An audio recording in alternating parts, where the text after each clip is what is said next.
tentang bagaimana mentalitas kawanan pada manusia. Buku itu secara kebetulan juga menjadi buku yang menginspirasi dan dianggap sebagai buku yang membenarkan kejahatan-kejahatan oleh para pelaku kejahatan.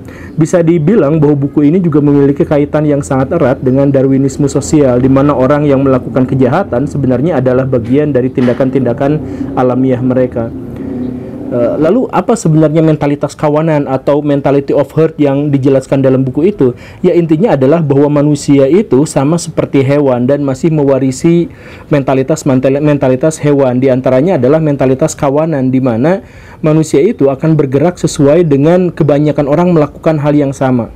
Jadi kalau misalkan banyak orang melakukan hal yang itu, maka manusia akan berusaha masuk ke wilayah situ. Manusia tidak mau melampauinya, atau manusia tidak mau ketinggalan dari fenomena sosial itu atau dari tindakan-tindakan komunal itu. Nah, kenapa seperti itu? Kita mulai dari hal yang sederhana, misalkan etik. Etik itu kalau misalkan pimpinannya pergi ke sana, ya teman-temannya ikut ke sana. Pimpinannya ke sini, teman-temannya ikut ke sini. Itu banyak terjadi di kawanan domba, di kawanan kelelawar. Kelelawar kan kalau keluar dari gua, kata Pak Helmi Yahya kemarin kita ngobrol itu, kalau keluar dari gua semuanya belok ke kiri semuanya gitu. Nah, itu sebenarnya adalah bagian dari mentalitas kawanan.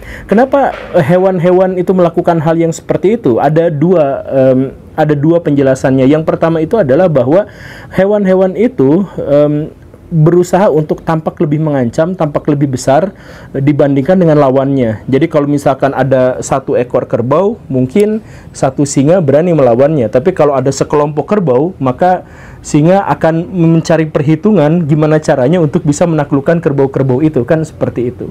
Itu yang pertama, untuk bertahan hidup. Kemudian yang kedua itu adalah untuk mengurangi probabilitas kematian individu. Jadi kalau misalkan baraya ada satu-satunya di tengah hutan dan di situ ada harimau, maka kemungkinannya baraya akan diserang sama harimau yang dimaksud itu.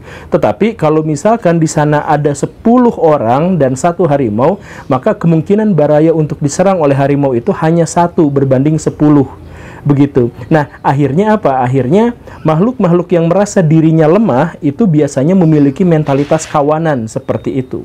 Nah, dalam buku itu kemudian dijelaskan bahwa mentalitas kawanan itu bukan hanya ada pada diri hewan, tetapi juga pada diri manusia. Karena manusia dalam konteks buku itu dan dalam Darwinisme sosial atau turunan-turunan dari teori evolusi, kan manusia itu adalah bagian dari hewan gitu. Hewan yang terlalu cerdas.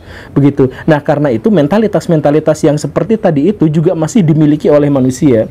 Kemudian dalam pelanjutan-lanjutan buku itu, atau dalam review-review buku itu, kemudian ada juga penjelasan bahwa 95% manusia itu pada dasarnya memiliki mentalitas kawanan yang kuat. Begitu. Jadi 95% itu manusia tidak berkehendak atau tidak bertindak berdasarkan kehendaknya sendiri, tetapi berdasarkan dengan kelompok melakukan apa, maka mereka akan melakukan itu, akan mengikuti itu.